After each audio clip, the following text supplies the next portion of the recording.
नमस्कार, मैं हूं मृत्युंजय कुमार झा और बाजार आज और कल में आपका स्वागत है।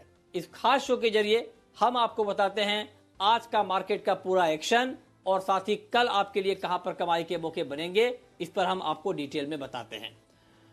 तो आज हमारे साथ इस खास शो में हैं हमारे मैनेजिंग एडिटर अनिल सिंघवी, हमारे साथ हैं प्रॉफिट मार्ट सिक्योरिटीज के अविनाश गोरक्षकर और साथ ही मेरी पूरी रिसर्च टीम तैयार है।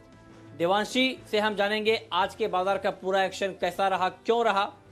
इसके अलावा नतीजों पर फोकस रहेगा और पूजा से देवांशी से हम जानेंगे कि सिप्ला के नतीजों का अनुमान कैसा है। पूजा से हम जानेंगे एल&टी फाइनेंस और M&M फाइनेंस के नतीजों का क्या अनुमान है। इसके अलावा पावर सेक्टर को राहत पैकेज से कितना फायदा होगा, ये हमें बताएंगे संदीप। लेकिन सबसे पहले आपको बताते हैं आज पूरे दिन शेयर मार्केट में किस तरह का एक्शन रहा है। तो वीकली एक्सपायरी के दिन बाजार में भारी गिरावट देखने को मिली। 2.5% की कमजोरी के साथ निफ्टी 9,150 के नीचे फिसलकर बंद हुआ। सेंसेक्स में भी 887 अंकों की भारी गिरावट देखने को मिली। निफ्टी बैंक में भी 550 अंकों से ज्यादा की कमजोरी रही और 19,100 के नीचे आकर बंद हुआ।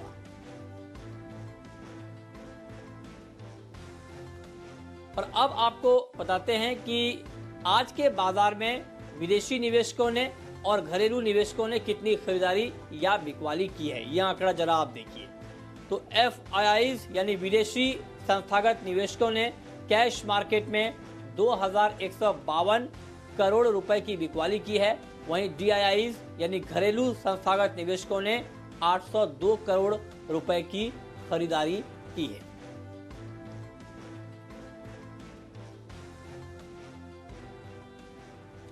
और अब वक्त है ये जानने का कि आज के बाजार पर एडिटर्स टेक क्या है, और ये बताने के लिए जी बिजनेस के मैनेजिंग एडिटर अनिल सिंघवी हमारे साथ जुड़े हैं। अनिल जी, बहुत बहुत स्वागत है आपका। आज के सत्र में जो कारोबार हुआ है, जिस तरह से गिरावट हमने देखी है, इसके पीछे क्या वजह आप देख रहे हैं और कल के बाजार में आपके हिसाब से कहां पर एक्शन दिख सकता है? बाजार की आज की कमजोरी के पीछे ढेर सारी वजह थी, एक नहीं कई सारी। सबसे पहले तो इंपोर्टेड अमेरिका से आई। लगातार दूसरे दिन अमेरिकी बाजार तेजी से गिरे और 2 दिनों में डाउ ने 1000 पॉइंट के आसपास की कमजोरी दिखा दी, तो उसका असर तो पड़ना ही था और उसके चलते कमजोर शुरुआत होना तय था। लेकिन न सिर्फ डाउ की कमजोरी बल्कि 2 स्टेटमेंट अमेरिका में ऐसे थे जो बाजार पर भारी पड़े। पहले ट्रंप साहब ने कहा कि चीन की वजह से जो कुछ भी दुनिया भर में और अमेरिका में लोगों की जानें गई है, नुकसान हुआ है, उसकी भरपाई चाहे हम चीन के साथ 100 ट्रेड डील कर लें तब भी नहीं हो सकती। मतलब सीधे सीधे उन्होंने चीन पर आरोप मर दिया। उससे थोड़ा मूड माहौल खराब हुआ। दूसरी बात, अमेरिकी फेड के चेयरमैन पावेल साहब ने यह कहा कि भाई इकोनॉमी की हालत बड़ी गंभीर है। इतने राहत पैकेज, स्टिमुलस सब कुछ देने के बावजूद अमेरिका की इकोनॉमी उन्हें ट्रैक पर नहीं दिख रही और सिचुएशन खराब होती हुई दिख रही है। तो इन दोनों ही बातों ने अमेरिका का भी और दुनिया भर के बाजारों का मूड बिगाड़ दिया, तो उसके चलते कमजोर शुरुआत होना तो तय था। अब आइए हमारे अपने बाजारों पर। कल देर शाम वित्त मंत्री जी ने पहली प्रेस कॉन्फ्रेंस करके MSME के बारे में कई सारी जानकारी दी कि पैकेज किस तरह का होगा। लेकिन वो खबरें अच्छी थी, लेकिन कमोवेश बाजार को अब पता है कि कुल मिलाकर 20 लाख करोड़ का पैकेज और उसकी एक एक करके डिटेल्स आपके सामने आनी है। तो उसमें कोई नया और बड़ा एक्साइटमेंट बाजार के लिए नहीं कि चलिए ये सेक्टर बड़ा तेजी से भाग जाए या इसके दम पर बड़ी खरीदारी कर लें, इसलिए वो न्यूट्रल सी इवेंट हो गई। अब इसके अलावा थी आज वायदा कारोबार की एक्सपायरी, तो कमजोर शुरुआत हुई। आपने 9,300 के नीचे शुरुआत की और उसके बाद एक भी बार ऊपर निकले नहीं। फिर 9,200 भी टूटा आखिरी घंटे में और क्लोजिंग दिन के लो पॉइंट के आसपास हुई। अब दिक्कत ये हुई कि जो 9,200 टूटा और उसके नीचे क्लोजिंग आने के जो संकेत हुए ना, उससे थोड़ा सा नर्वस हो गया बाजार। तो उस लिहाज से ये सारे फैक्टर्स एक साथ आ गए आज और इन्होंने कमजोरी का माहौल बनाया। तो कुल मिलाकर बैंक निफ्टी भले ही 19,000 के लेवल को होल्ड करने में कामयाब रहा क्लोजिंग बेसिस पर, लेकिन निफ्टी 9,200 के नीचे बंद होना नेगेटिव साइड पर है और पूरी की पूरी जो कमजोरी हो रही है वो ग्लोबल मार्केट से आती हुई दिख रही है। और ये तब हुआ जब भारतीय बाजारों के बंद होते वक्त डाउ फ्यूचर्स एकदम फ्लैट ट्रेड कर रहे थे। तो 2 दिनों की तेज गिरावट के बावजूद डाउ फ्यूचर्स में कोई बड़ी मजबूती नहीं दिख रही थी। कल तो जबकि डाउ फ्यूचर्स 150 पॉइंट ऊपर थे, बंद नीचे हुए वो अलग बात है। तो कहीं से सपोर्ट आया नहीं और ऊपर से बुरी खबरें। अमेरिका से। तो ये सारे कारण थे जो आज एक्सपायरी के दिन बाजार पर दबाव बनाते हुए दिखे और किसी लेवल से अच्छी रिकवरी आई नहीं और दिन के निचले स्तरों के आसपास जाकर बाजार आज बंद हुए। ओके, ठीक है। और अब आपको बताते हैं कि आज खबरों के दम पर कौन कौन से ऐसे सेक्टर हैं जहां पर एक्शन देखने को मिला है, और ये बताने के लिए हमारे साथ देवांशी जुड़ी हुई हैं। देवांशी, बताइए आज ऐसी कौन कौन सी खबरें रहीं और उन खबरों के दम पर कौन कौन से ऐसे सेक्टर रहे जहां पर हलचल देखने को मिली है। बाजार में आज कमजोरी के साथ ही कारोबार होता हुआ दिखा था। आप देखिए, अगर निफ्टी के लूजर्स की बात करें तो आज सारे हेवी वेट्स में आज बिकवाली हावी होती हुई दिखी थी, लेकिन इसके अलावा आज टेक महिंद्रा, इन्फोसिस, हिंडाल्को, HDFC, रिलायंस, ये सारे स्टॉक्स थे जो लाल निशान में ट्रेड होते हुए दिखे थे। और गेनर्स की बात करें तो आज चुनिंदा स्टॉक्स थे जो हरे निशान में ट्रेड करते हुए दिखे। उसमें भारतीय इंफ्रा, हीरो मोटोकॉर्प, साथ ही एंटरटेनमेंट, L&T जैसे शेयर्स शामिल होते हुए दिखे। इसके अलावा आज देखिए जो सेक्टर्स की बात करें तो फार्मा इंडेक्स में आज फिर एक बार तेजी लौटते हुए दिखी थी। इस बीच आप देखिए मिड कैप हो या फिर निफ्टी की कंपनीज, ये सारी फार्मा कंपनीज में आज अच्छी खरीदारी दिखी है। जुबिलेंट लाइफ, फिडला health, Ajanta pharma, Glenmark, Ipca labs, इन सभी स्टॉक्स में अच्छे वॉल्यूम्स के साथ खरीदारी होती हुई दिखी है। इसके अलावा आज फर्टिलाइजर स्टॉक्स भी एक्शन में थे।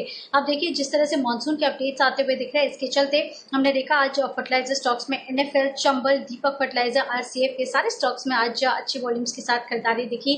और लिकर स्टॉक्स, यहाँ पे भी आप देखिए जो खबरें आती हुई दिखी कि अब होम डिलीवरी शुरू होती हुई दिखेगी। इसके चलते हमने देखा यूनाइटेड स्पिरिट्स, यूनाइटेड ब्रिवरीज और रेडिको खैतान जैसे स्टॉक्स में आज अच्छे गेन्स आते हुए दिखे।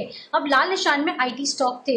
आज मेजर लूजर यहाँ पे बनते हुए दिख रहे हैं IT stocks, Mindtree, tech Mahindra, TCS, HCL tech, सभी के सभी जो स्टॉक्स है मिड कैप्स या निफ्टी वाले, सभी लाल निशान के साथ कारोबार होते हुए दिखे। और आखिर में बैंक्स भी आज के दिन में हमने देखा लाल निशान के साथ ट्रेड होते हुए दिखे। IndusInd bank, ICICI bank, HDFC, PNB, ये सारे स्टॉक्स थे जहाँ पे लाल निशान के साथ ही ट्रेड होता हुआ दिखा। इसके अलावा रियल्टी भी हमने देखा कि लाल निशान के साथ ही ट्रेड होता हुआ दिखा। तो ये सारे सेक्टर्स थे जहां पे गिरावट आई, लेकिन मोटा मोटी देखे ब्रॉडर मार्केट्स तो आज लाल निशान में ही बाजार बंद होते हुए दिखे। ओके, और अब बात करते हैं, अब रुक करेंगे अपने खास मेहमान का। हमारे साथ हैं प्रॉफिट मार्ट सिक्योरिटीज के अविनाश गोरक्षकर साहब। अविनाश जी, बहुत बहुत स्वागत है आपका। मेरा आपसे सवाल यह है कि जब बाजार में इतना ज्यादा उठापटक हो, कल हमने ठीक ठाक तेजी देखी, आज बाजार में तेज गिरावट आ गई, ऐसे माहौल में अगर किसी को पोजिशनल ट्रेड करना हो तो आपकी सलाह क्या होगी उनके लिए, कहां पर ट्रेड करना चाहिए? मृत्युंजय, मुझे लग रहा है कि ऐसे बाजार में जहाँ पे वोलेटिलिटी ज्यादा है, हमको लग रहा है कि L&T एक ऐसा विकल्प है जो इस बाजार में भी आज काफी अच्छी तरह से इसने एक अच्छा अपटिक दिखाया है।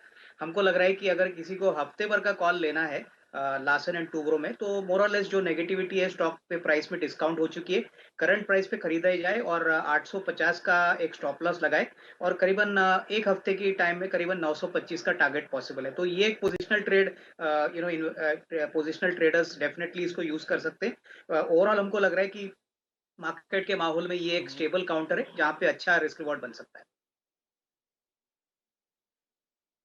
ओके, तो आप कह रहे हैं कि आज के माहौल में ये एक सुरक्षित इन्वेस्टमेंट होगा पोजिशनल ट्रेड के लिहाज से।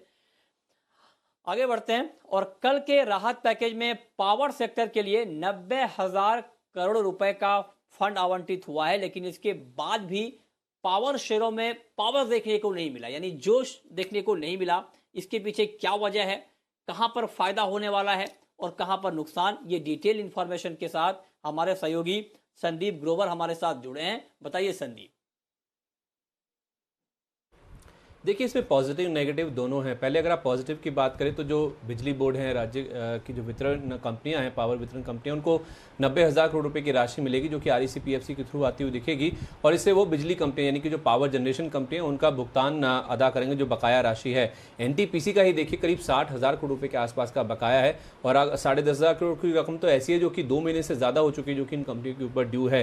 तो इससे कहीं ना कहीं जो पावर जनरेशन कंपनियां के कैश फ्लो जरूर इंप्रूव होते हुए दिखेंगे। तो NTPC, Adani power, Tata power, Torrent power, CSC, इसीलिए आप देखिए कल से ही जब अनाउंसमेंट आना था उससे पहले से आप देखिए काफ़ी अच्छा मूवमेंट इन स्टॉक्स में देखने को मिला था। अब इसमें नेगेटिव क्या है, ये जो सरकारी जनरेशन कंपनियां हैं खासतौर पे इनको रिबेट देनी होंगी। जो राज्य के बिजली बोर्ड है उनको एनटीपीसी वैसे भी 2-2.5% के आसपास का रिबेट देता है, लेकिन इस बार लॉकडाउन चूंकि हुआ है तो फिक्स चार्जेस और जो इंटरस्टेट ट्रांसमिशन चार्जेस होती हैं उनमें भी इनको रिबेट देनी पड़ेगी, जिससे ये जो पावर कंपनियां हैं सरकारी पावर कंपनियों को करीब 3,000 करोड़ रुपए के आसपास का हिट आएगा, ऐसा ब्रोकिंग हाउसेस अंदाज लगा के चल रहे हैं। और एनटीपीसी और पावर ग्रिड की जहां तक बात है तो FY21 का इनका जो मुनाफा है वो करीब 7 से 10% के आसपास घटता हुआ दिखेगा। एनटीपीसी के मुनाफे में करीब 900 करोड़ और पावर ग्रिड के मुनाफे में करीब 1,000 करोड़ रुपए के आसपास की कमी आ सकती है। यही कारण है कि आप देखिए आज भारी मुनाफा वसूली पावर स्टॉक्स में होती हुई दिखी।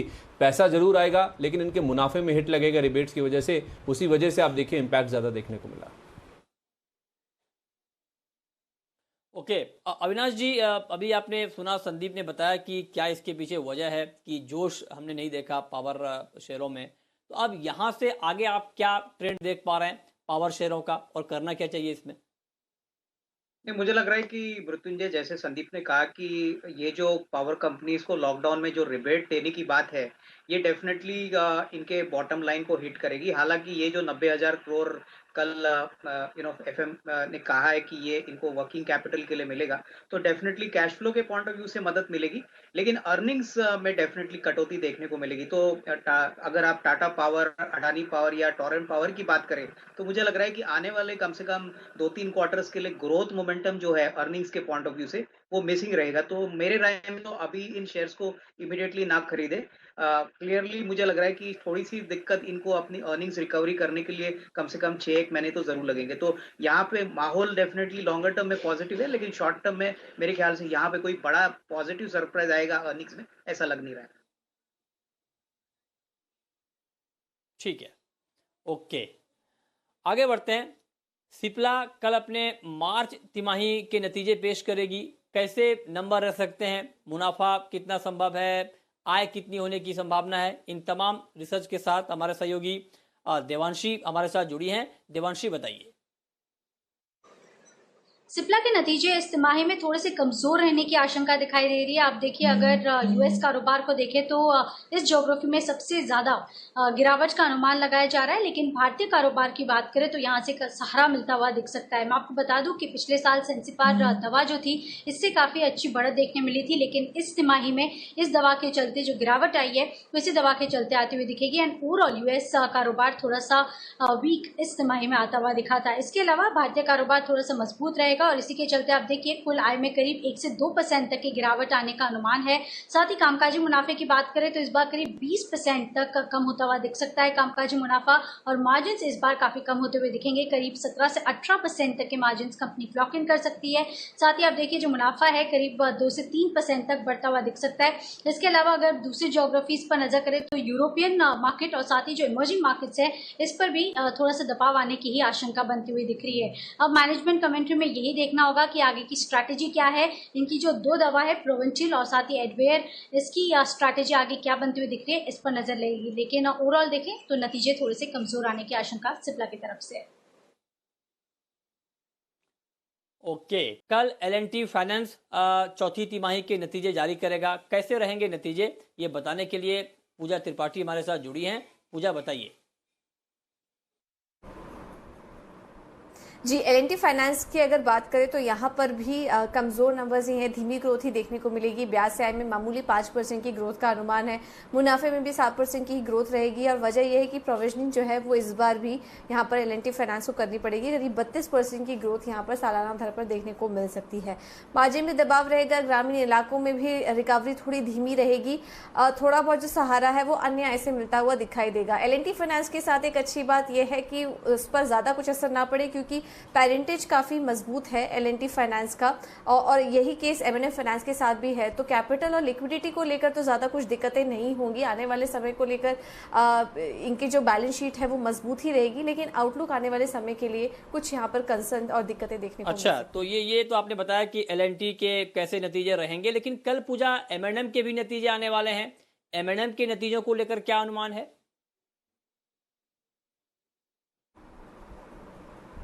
जी, शुरुआत M&M फाइनेंस से करते हैं। यहाँ पर जो ग्रोथ रहेगी वो धीमी ग्रोथ का ही अनुमान है। ब्याज से आय में तो हम उम्मीद कर रहे हैं कि 17% की ग्रोथ रहेगी, लेकिन क्योंकि प्रोविजनिंग काफ़ी करनी पड़ सकती है इस बार कंपनी को, इस वजह से 33% की गिरावट मुनाफे में देखने को मिल सकती है। ग्रॉस एनपी में भी हल्की बढ़त रहेगी। इनका मेन जो ऑटो सेगमेंट है और ग्रामीण इलाके जहाँ पर काफ़ी ज़्यादा एक्सपोजर है वहाँ पर कुछ कंसर्न्स देखने को मिल सकते हैं। और जो रिकवरी और कलेक्शन भी है, ये मैनेजमेंट ने खुद भी कई बार हाईलाइट किया कि वहाँ पर उनको दिक्कतें देखने को मिल सकती हैं। इसके अलावा सीवी सेगमेंट जो कि इनके एयूएम में करीब 18% का योगदान करती है, उसके सामने बैंक को काफ़ी ज़्यादा कंपनी को काफ़ी ज़्यादा प्रोविजनिंग यहाँ पर करनी पड़ सकती है। तो M&M फाइनेंस से जो नतीजे आएंगे वो कमज़ोर नंबर्स की ही उम्मीद है। इस बार भी धीमी ग्रोथ ही देखने को मिल सकती है।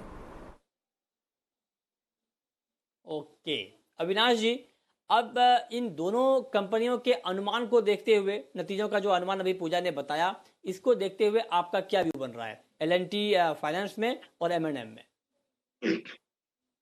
मैं समझता हूँ कि अगर हम महिंद्रा एंड महिंद्रा फाइनेंस की बात करें मृत्युंजय, तो स्टॉक प्राइस ने काफी हद तक नेगेटिविटी डिस्काउंट की है। और आज जो फिस्कल पैकेज फाइनेंस मिनिस्टर ने अनाउंस किया है वो ज्यादातर एग्रीकल्चर सेक्टर के लिए भी किया है।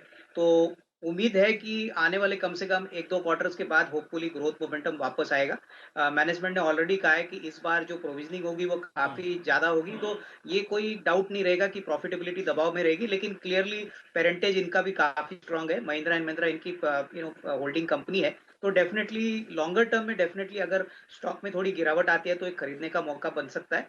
रही बात L&T फाइनेंस की, तो हमको लग रहा है कि ये भी एक इंफ्रास्ट्रक्चर फाइनेंसिंग प्ले है, लेकिन प्रोविजनिंग ज्यादा होने के कारण यहाँ पे भी कोई शॉर्ट टर्म मीडियम टर्म में कोई बड़ी री-रेटिंग आएगी ऐसा नहीं लग रहा है। हालांकि भाव में अभी ऑलरेडी काफी हद तक नेगेटिविटी डिस्काउंट कर चुका है, बट आउटलुक और कमेंट्री जो मैनेजमेंट की होगी मृत्युंजय, वो काफी इंपॉर्टेंट होगी। यहाँ पे मार्केट्स चाहेगी कि ग्रोथ और आउटलुक मैनेजमेंट का क्या जी आउटलुक है, तो ये शेयर प्राइस का ट्रेंड आगे डिसाइड करेगा। तो दोनों ही शेयर्स में लॉन्ग टर्म नजरिया ओके पॉजिटिव है, लेकिन शॉर्ट टर्म में आपको थोड़ी सी हल्की बिकवाली देखने को मिल सकती है।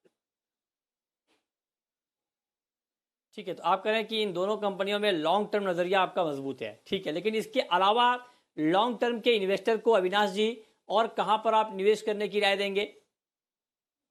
मृत्युंजय, लॉन्ग टर्म में हमको अभी भी लग रहा है कि प्राइवेट बैंकिंग में आईसीआईसीआई बैंक एक बहुत ही अच्छा विकल्प है। हालांकि बैंक के जो नतीजे आए थे, इसमें हमने देखा था कि यहाँ पे भी मोरेटोरियम करीबन 30% हो चुका है, लेकिन ये डेफिनेटली ऐसा डेवलपमेंट है जो काफी अनएक्सेप्शनल है।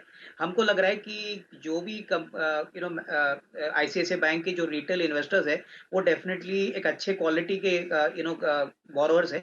दूसरी बात, इनका जो एसेट क्वालिटी का नंबर है वो भी इस क्वार्टर में काफी अच्छा हुआ है। तो हालांकि आने वाले 1-2 महीने थोड़े से चैलेंजिंग जरूर रहेंगे, लेकिन जिनको लंबी अवधि के लिए खरीदना है, मुझे लग रहा है कम से कम 430-435 का टारगेट प्राइस पॉसिबल है। तो इसको कोई भी गिरावट में या करंट प्राइस पे खरीदना चाहिए। यहाँ पे अच्छा रिस्क रिवॉर्ड बन सकता है। ठीक है, ओके, तो ये लॉन्ग टर्म के लिहाज से अगर आप निवेश करना चाहते हैं तो ये कुछ चुनिंदा शेयर हैं जहां पर आपको इन्वेस्टमेंट करना चाहिए। लेकिन अब वक्त है ये जानने का कि कल आपको ऑप्शन के जरिए कहां पर कमाई के मौके मिलेंगे।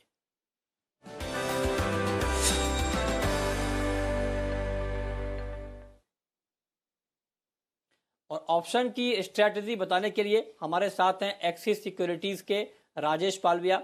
राजेश जी, बहुत बहुत स्वागत है आपका। बताइए, कल ऑप्शन के जरिए कहां पर ट्रेड करना ठीक रहेगा?